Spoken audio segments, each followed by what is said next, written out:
जिन दोस्तों ने अहबाब ने अभी तक हमारे चैनल को सब्सक्राइब नहीं किया वो सब्सक्राइब कर लें और साथ बेल आइकॉन के बटन को दबाएं ताकि आने वाली वीडियो का नोटिफिकेशन बआसानी आप तक पहुंच सके। शुक्रिया।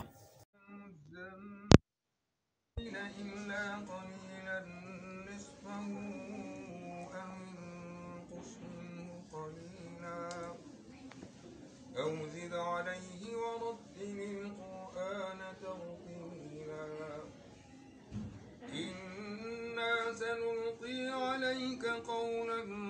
ثقيلا إن ناشئة الليل هي أشد وطئا وأقوم قيلا إن لك في النهار سبحا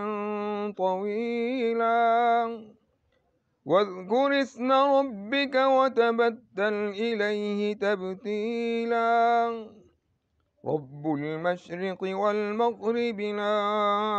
إله إلا هو فاتخذه وكيلا واصبر على ما يقولون واهجرهم هجرا جميلا وذرني والمكذبين أولي النعمة ومهلهم قليلا إن لدينا أنكالا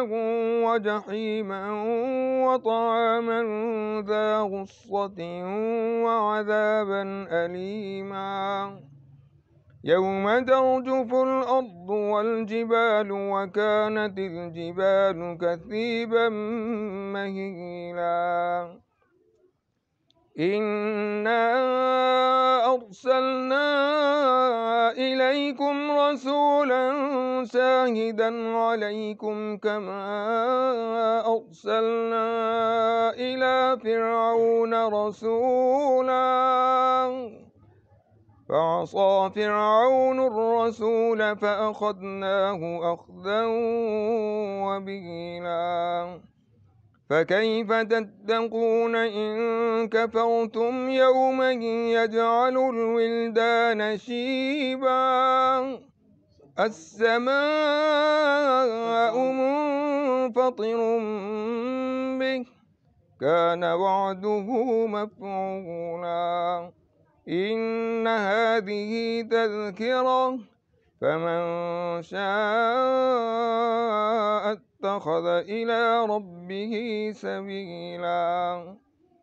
إن ربك يعلم أنك تقوم أدنى من ثلثي الليل ونصفه وثلثه وطائفة من الذين معك والله يقدر الليل والنهار علم أن لن تحصوه فتاب عليكم فاقرؤوا ما تيسر من القرآن علم أن سيكون منكم مرضى وآخرون يضربون في الأرض يبتغون من فضل الله وآخرون يقاتلون في سبيل الله فاقرؤوا ما تيسر منه وأقيموا الصلاة وآتوا الزكاة وأقرضوا الله قرضا حسنا وما تقدموا لأنفسكم من خير تجدوه عند الله هو خيرا وأعظم أجرا واستغفروا الله إن الله غفور رحيم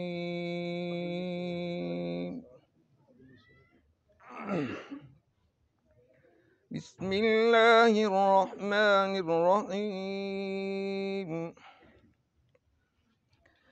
يا أيها المدثر قم فأنذر وربك فكبر وثيابك فطهر والرجز فاهجر ولا تمنن تستكثر ولربك فاصبر فإذا نقر في الناقور فذلك يومئذ يوم عسير على الكافرين غير يسير ذرني ومن خلقت وحيدا وجعلت له مالا ممدودا وبنين شهودا ومهدت له تمهيدا ثم يطمع أن أزيد كلا إنه كان لآياتنا عنيدا سأرهقه صعودا إنه فكر وقدر فقتل كيف قدر ثم قتل كيف قدر ثم نظر ثم عبس وبصر ثم أدبر واستكبر فقال إن هذا إلا سحر يؤثر إن هذا إلا قول البشر سأصليه سقر وما أدراك ما سقر لا تبقي ولا تذر لواحة للبشر عليها 19 وما جعلنا أصحاب النار إلا ملائكة وما جعلنا عدتهم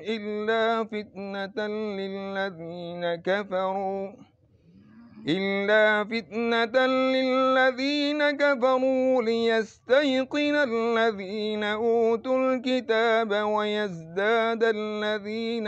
آمنوا إيمانا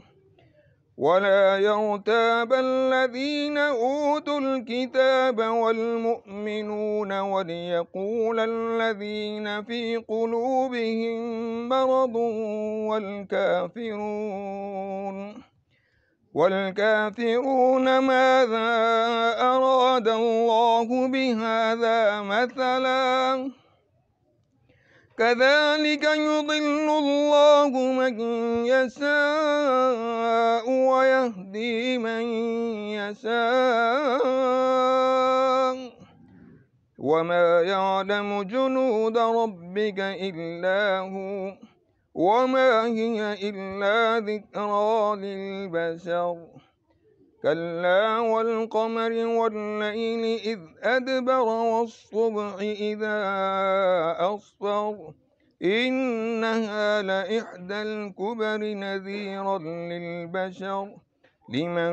شاء منكم أن يتقدم أو يتأخر كل نفس بما كسبت رهينة إلا أصحاب اليمين في جنات يتساءلون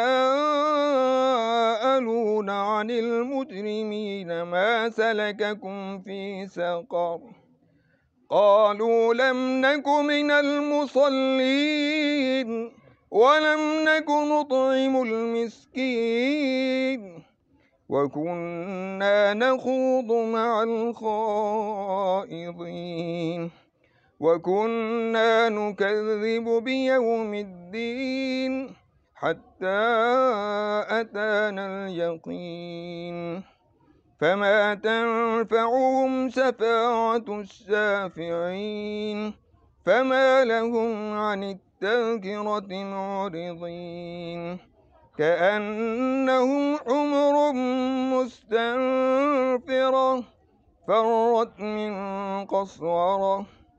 بل يريد كل امرئ منهم أن يؤتى صحفا منشرة كلا بل لا يخافون الآخرة كلا إنه تذكرة فمن شاء ذكره وما يذكرون إلا أن يشاء الله. هو أهل التقوى وأهل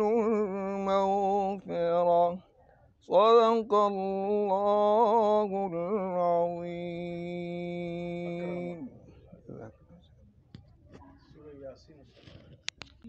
من الشيطان الرجيم. بسم الله الرحمن الرحيم. ياسين والقرآن الحكيم. إنك لمن المرسلين على صراط مستقيم. تنزيل العزيز الرحيم لتنذر قوما ما أنذر آباؤهم فهم غافلون. لقد حق القول على أكثرهم فهم لا يؤمنون. إنا جعلنا في أعناقهم أغلالا فهي إلى الأذقان فهم مقمحون. وجعلنا من بين أيديهم سدا ومن خلفهم سدا فأغشيناهم فهم لا يبصرون. وسواء عليهم أنذرتهم أم لم تنذرهم لا يؤمنون. إنما تنذر من اتبع الذكر وخشي الرحمن بالغيب فبشره بمغفرة وأجر كريم. إنا نحن نحيي الموتى ونكتب ما قدموا وآثارهم وكل شيء أحصيناه في إمام مبين. واضرب لهم مثلا أصحاب القرية إذ جاءها المرسلون إذ أرسلنا إليهم 2 فكذبوهما فعززنا ب3 فقالوا إنا إليكم مرسلون. قالوا ما أنتم إلا بشر مثلنا وما أنزل الرحمن من شيء إن أنتم إلا تكذبون. قالوا ربنا يعلم إنا إليكم لمرسلون وما علينا إلا البلاغ المبين. قالوا إنا تطيرنا بكم لئن لم تنتهوا لنرجمنكم وليمسنكم. قالوا إنا تطيرنا بكم لئن لم تنتهوا لنرجمنكم وليمسنكم منا عذاب أليم. قالوا طائركم معكم أئن ذكرتم بل أنتم قوم مسرفون. وجاء من أقصى المدينة رجل يسعى قال يا قوم اتبعوا المرسلين اتبعوا من لا يسألكم أجرا وهم مهتدون. وما لي لا أعبد الذي فطرني وإليه ترجعون. أأتخذ من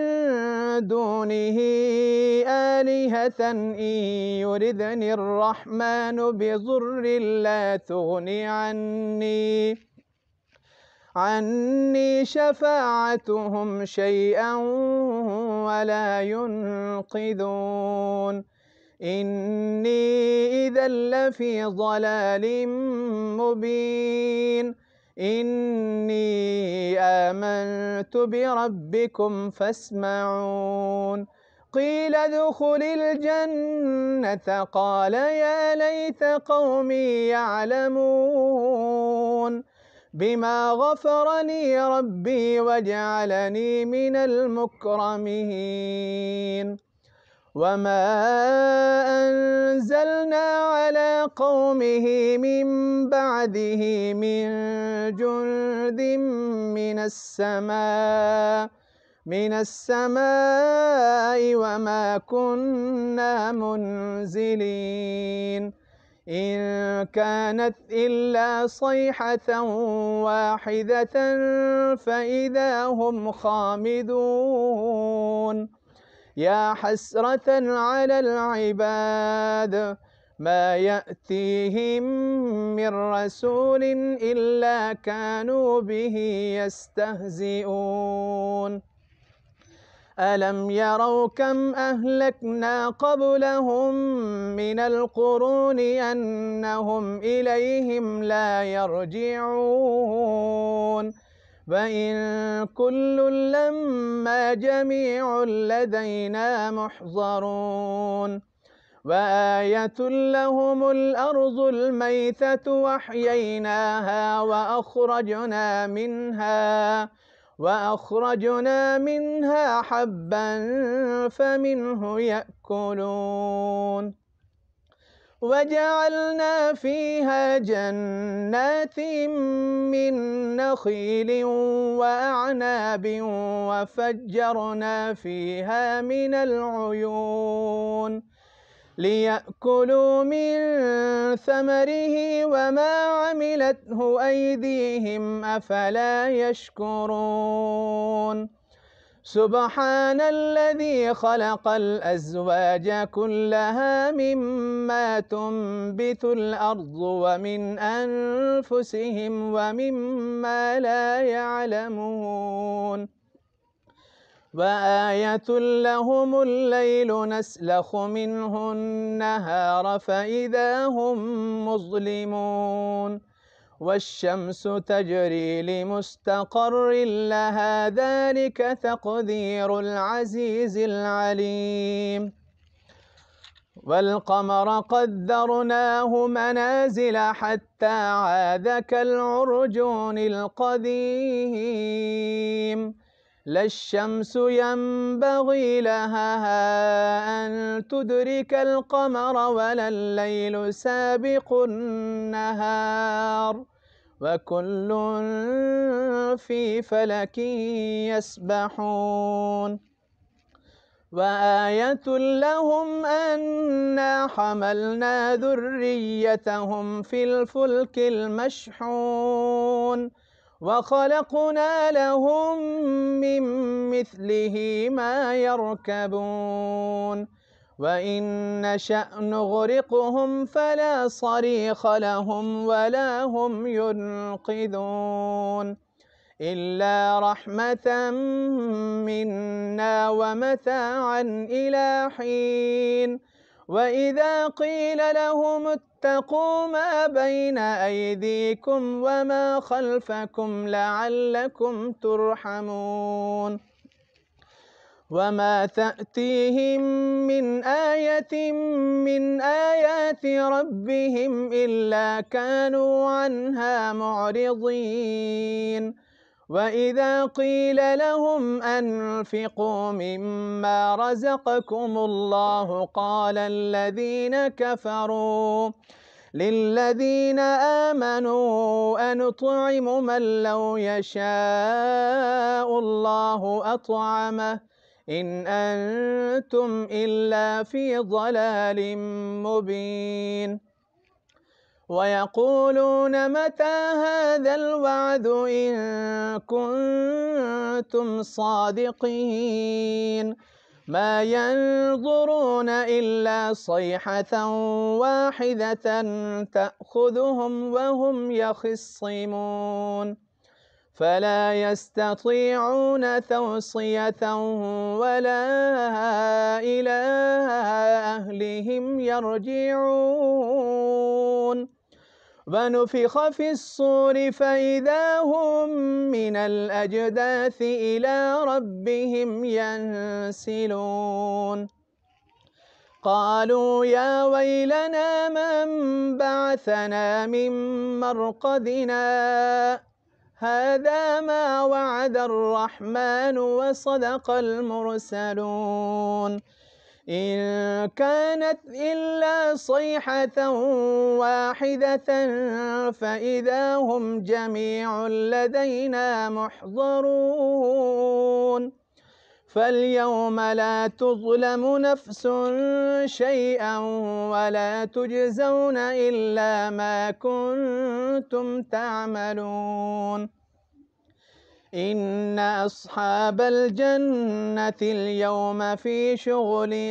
فاكهون هم وأزواجهم في ظلال على الأرائك متكئون لهم فيها فاكهة ولهم ما يدعون سلام قولا من رب رحيم وامتازوا اليوم أيها المجرمون ألم أعهد إليكم يا بني آدم ألا تعبدوا الشيطان إنه لكم عدو مبين وأن اعبدوني هذا صراط مستقيم ولقد أضل منكم جبلا كثيرا أفلم تكونوا تعقلون هذه جهنم التي كنتم توعدون اصلوها اليوم بما كنتم تكفرون اليوم نختم على أفواههم وتكلمنا أيديهم وتشهد أرجلهم بما كانوا يكسبون ولو نشاء لطمسنا على أعينهم فاستبقوا الصراط فأنى يبصرون ولو نشاء لمسخناهم على مكانتهم فما استطاعوا مضيا ولا يرجعون ومن نعمره ننكسه في الخلق فلا يعقلون وما علمناه الشعر وما ينبغي له إن هو إلا ذكر وقرآن مبين لينذر من كان حيا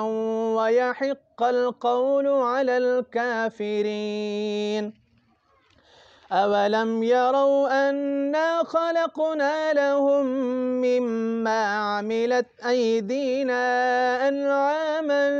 فهم لها مالكون وذللناها لهم فمنها ركوبهم ومنها يأكلون ولهم فيها منافع ومشارب أفلا يشكرون واتخذوا من دون الله آلهة لعلهم ينصرون لا يستطيعون نصرهم وهم لهم جند محضرون فلا يحزنك قولهم إنا نعلم ما يسرون وما يعلنون أولم ير الإنسان أنا خلقناه من نطفة فإذا هو خصيم مبين وضرب لنا مثلا ونسي خلقه قال من يحيي العظام وهي رميم قل يحييها الذي أنشأها أول مرة وهو بكل خلق عليم الذي جعل لكم من الشجر الأخضر نارا فإذا أنتم منه توقدون أوليس الذي خلق السماوات والأرض بقادر على أن يخلق مثلهم بلى وهو الخلاق العليم إنما أمره إذا أراد شيئا أن يقول له كن فيكون فسبحان الذي بيده ملكوت كل شيء وإليه ترجعون صدق الله العظيم. والصلاة والسلام على من لا نبي بعده. قال رسول الله صلى الله عليه وسلم الرجب شهر أمتي والشعبان شهري والرمضان شهر الله او كما قال رسول اللہ صلی اللہ علیہ وسلم۔ رفقائے محترم، ماہ جمادی الاخری ہمارے سروں پر سایہ فگن ہے اور جا رہا ہے، اور ماہ مقدس ماہ رجب آ رہا ہے۔ رجب اللہ کی نشانیوں میں سے ایک نشانی ہے، اور رجب کو حرمت والے مہینوں میں سے ایک مہینہ ہونے کا شرف حاصل۔ اس کی حرمت کی وجہ رمضان کریم سے پہلے مسلمانوں کی تیاری ہے۔ اسلام کے نزدیک تیاری جان کی بھی ہے اور مال کی بھی ہے، لیکن اصل تیاری نفس کی ہے، اور نفس کی تیاری کا تعلق عبادات سے کم اور مالیات سے زیادہ ہے۔ مالیاتی قربانی سے جتنا انسان اللہ جل جلالہ کی طرف متوجہ ہوتا ہے وہ کسی اور طرح سے نہیں۔ اسی لیے اولیاء کرام کے یہاں حاضری کے جو اتوار ہیں ان میں ذکر اللہ کی مجلس میں شرکت سے زیادہ لنگر کی مجلس میں شمولیت باعث ثواب اور زیادہ انسان کو نسبتیں سمیٹنے کا موقع عطا کرتا ہے۔ اللہ والوں کی خدمت کرنا اور ان کے معاملات میں ثواب حاصل کرنے کے لیے شرکت کرنا اپنی جگہ بہت سربلند، لیکن اولیاء کرام کو تحفے اور تحائف اور ہدایہ دینے، اس سے جو قبولیت ہوتی ہے اس کی اپنی مثال نہیں ملتی۔ تو اسلام کا نظام ایسا ہے، اللہ جو پورے خزانوں کا مالک ہے، اس نے ایک جنگ کے اندر نبی علیہ الصلوۃ والتسلیم کی زبان مبارک سے یہ جاری کروایا، کون ہے جو اللہ کے راستے میں قرض دیتا ہے؟ اللہ کو قرض کی ضرورت نہیں، لیکن مسلمانوں کو آزمانے کے لیے مالی تعاون اور مال کی قربانی سب سے بنیادی حیثیت کی حامل۔ نبی کریم علیہ الصلوۃ والتسلیم نے فرمایا کہ رجب میری امت کا مہینہ ہے۔ امت کا مہینہ اس لیے کہ رجب میں جو عبادات اور طاعات کی جاتی ہیں وہ گویا کہ رمضان کی تیاری ہیں، اور مسافر شب میں اٹھتے ہیں جو جانا دور ہوتا ہے۔ تو اس لیے رجب کے اندر مسلمان اپنی لذات سے کنارہ کش ہو جاتے ہیں اور اپنے ذریعہ آمدن کو پاک کرتے ہیں، اور ناپاکی کے جو بھی طریقے اور اسلوب اور جو غلاظت ان کے رزق میں شامل ہو رہی ہے اس کو پاک کرتے ہیں، کیونکہ پاک رزق ہی دنیا میں بھی کامیابی اور برکت کا وسیلہ ہے اور آخرت میں بھی کامیابی کا وسیلہ ہے۔ اللہ تبارک و تعالی اس آنے والے ماہ رمضان کریم کو ہم سب کی تطہیر کا اور تطہیر باطنی کا اور احتساب ذاتی کا باعث بنا دے، اور اللہ پاک ہمیں جنت کی بجائے جنت الفردوس نصیب فرما دے۔ لوگ پوچھتے ہیں کہ جنت الفردوس میں اور عام جنت میں کیا فرق ہے؟ جنت الفردوس وہ ہے جو 7ویں آسمان کے اوپر اور عرش الہ کے نیچے، اس کی چھت اللہ کا عرش ہے۔ اللہ تبارک و تعالیٰ نے جب سے یہ دنیا بنی ہے ایک دفعہ بھی دنیا کی طرف نگاہ رحمت سے نہیں دیکھا، لیکن جنت الفردوس وہ چیز ہے کہ اللہ پاک ایک دن میں 3 مرتبہ اپنی رحمت سے، اپنی رحمت کی نظر سے فردوس کی طرف دیکھتے ہیں، اور دن میں 3 مرتبہ اس کی تزئین و آرائش فرماتے ہیں تاکہ جنتیوں کے آنے کے لیے بہترین سے بہترین جگہ بن سکے، اس لیے کہ جنت الفردوس وفاداروں کی جنت ہے۔ اللہ مجھے اور آپ کو جنت الفردوس کا حقدار نہ ہونے کے باوصف ہمارے اکابر کے جوتوں کے صدقے، ہمارے شیخ اعلیٰ کے اعمال صالحہ کے صدقے، ان کی خدمت قرآن کی برکت سے اللہ ہمیں نہ دیکھے، ہمارے مرشد کے اعمال کا لحاظ فرمائیں، اور اللہ ہمیں بلا حساب و کتاب جنت الفردوس میں داخلہ نصیب فرمائیں، خاتمہ بالایمان فرمائیں، دنیا میں بھی حضرت امام لاہوری رحمۃ اللہ علیہ کی جماعت میں شامل فرمائیں، آخرت میں بھی انہی کے ساتھ حشر فرمائیں، ان والا حشر فرمائیں۔ ربنا ولا تحملنا ما لا طاقت لنا به واعف عنا واغفر لنا وارحمنا انت مولانا فانصرنا علی القوم الکافرین۔ ساتھی تکبیر پڑھو بیٹا۔ لا الہ الا اللہ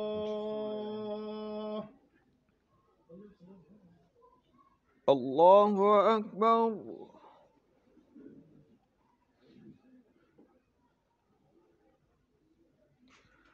الحمد للہ رب العالمین الرحمن الرحیم مالک یوم الدین ایاک نعبد و ایاک نستعین اهدنا الصراط المستقيم صراط الذين أنعمت عليهم غير المغضوب عليهم ولا الضالين۔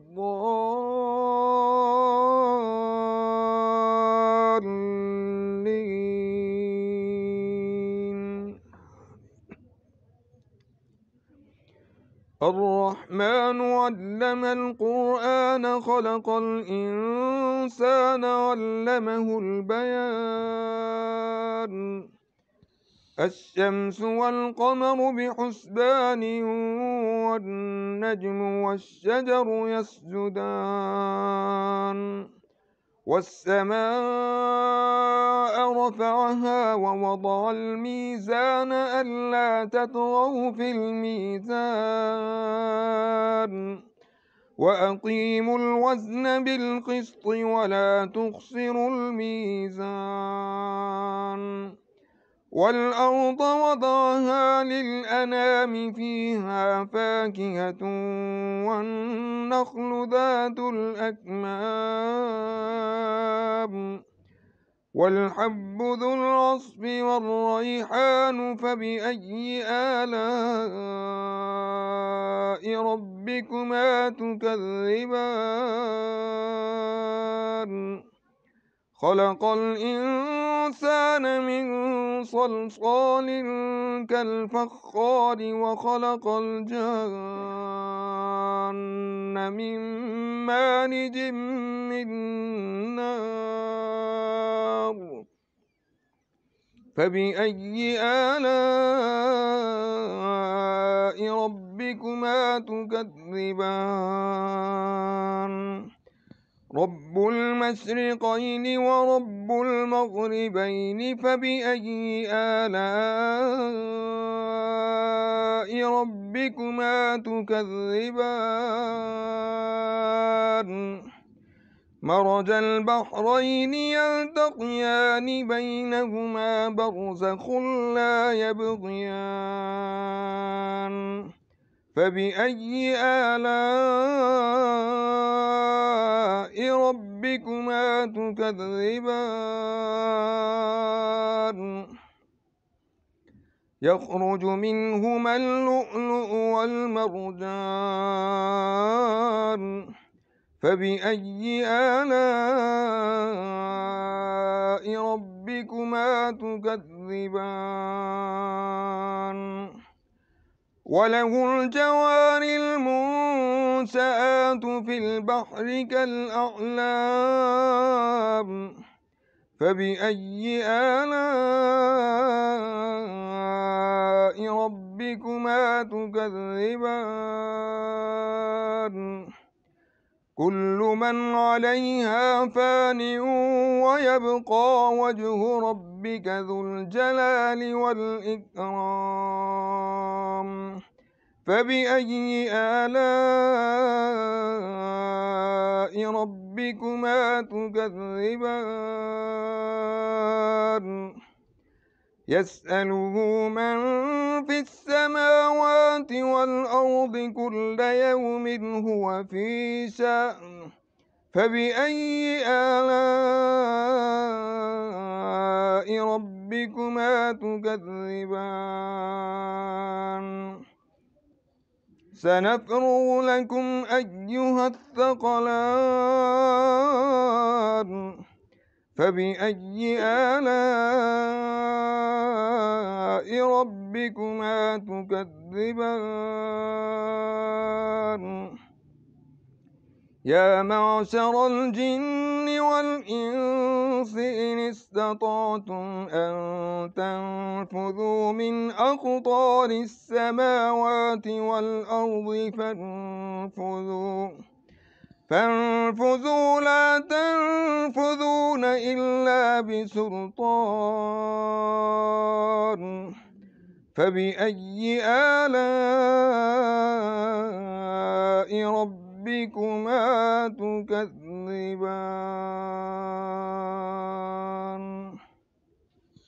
الله أكبر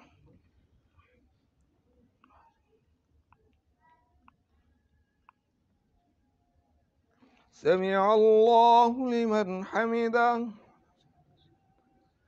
الله أكبر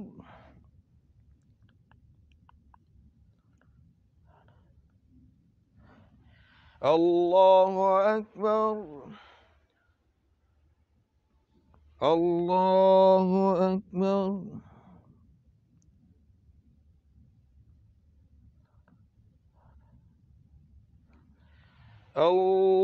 الله أكبر الحمد لله رب العالمين الرحمن الرحيم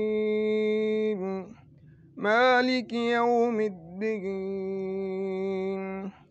إياك نعبد وإياك نستعين اهدنا الصراط المستقيم صراط الذين أنعمت عليهم غير المغضوب عليهم ولا الضالين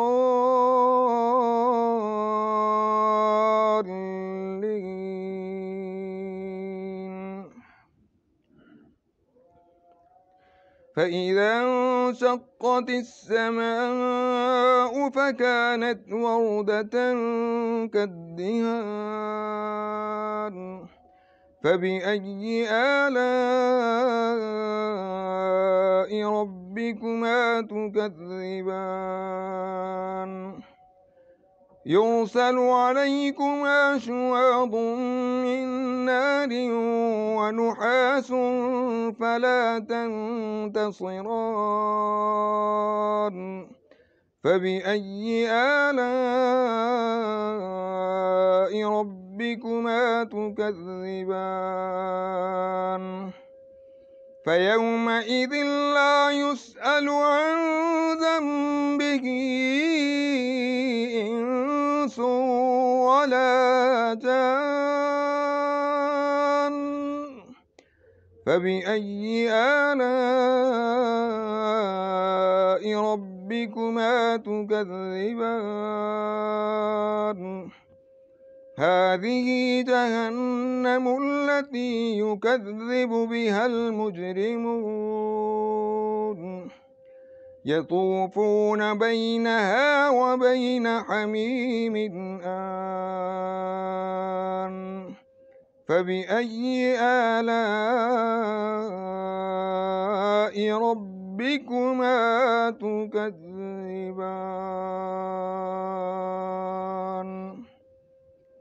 الله أكبر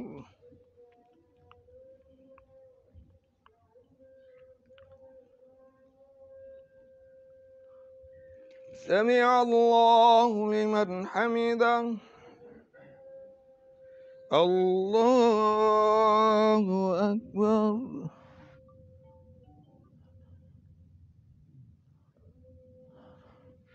الله أكبر الله أكبر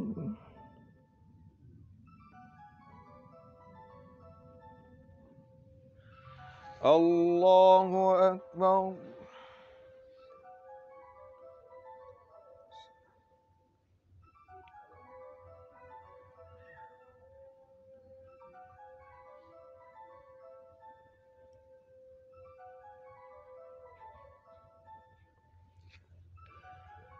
الله أكبر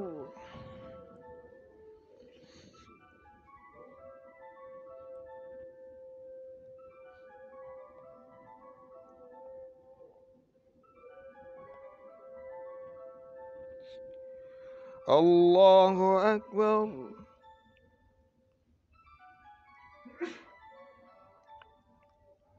سمع الله لمن حمده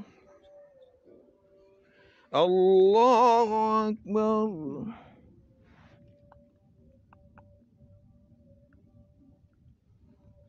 الله أكبر الله أكبر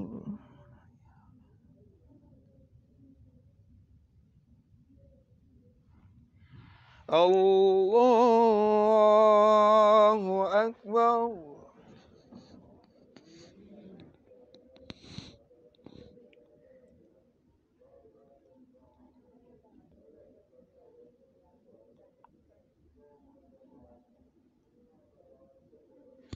الله أكبر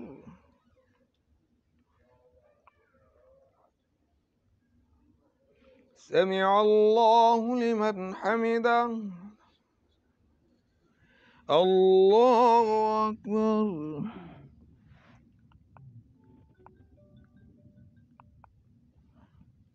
الله أكبر الله أكبر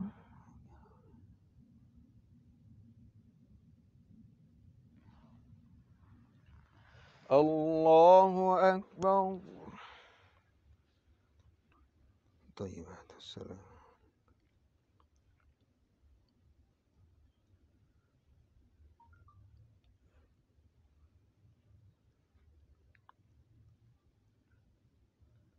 ما صلينا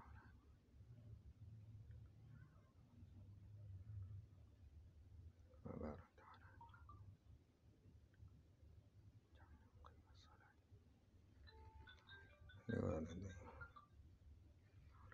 السلام عليكم ورحمة الله السلام عليكم ورحمة الله या ज़ल जलाल वल इकराम या ज़ल जलाल वल इकराम पढ़ना भला खैर एक एक मरतबा दुरूद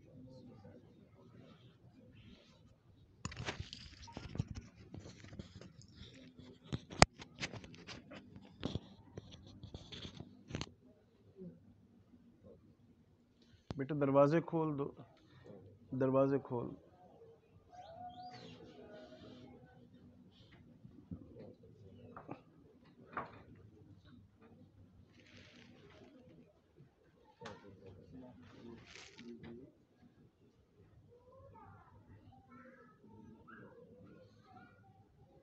الحمدللہ رب العالمین۔ یا اللہ اس کرونا وائرس سے پوری عالم اسلام کی حفاظت فرما۔ یا اللہ بالخصوص جماعت شیر والے کو دین و دنیا کی ہر نعمت سے متمتع فرما۔ یا اللہ آنے والے رمضان کے بہتر استقبال کی توفیق عطا فرما۔ یا اللہ ہم میں سے کسی کو رمضان کی راتوں سے اور رمضان کے دنوں کی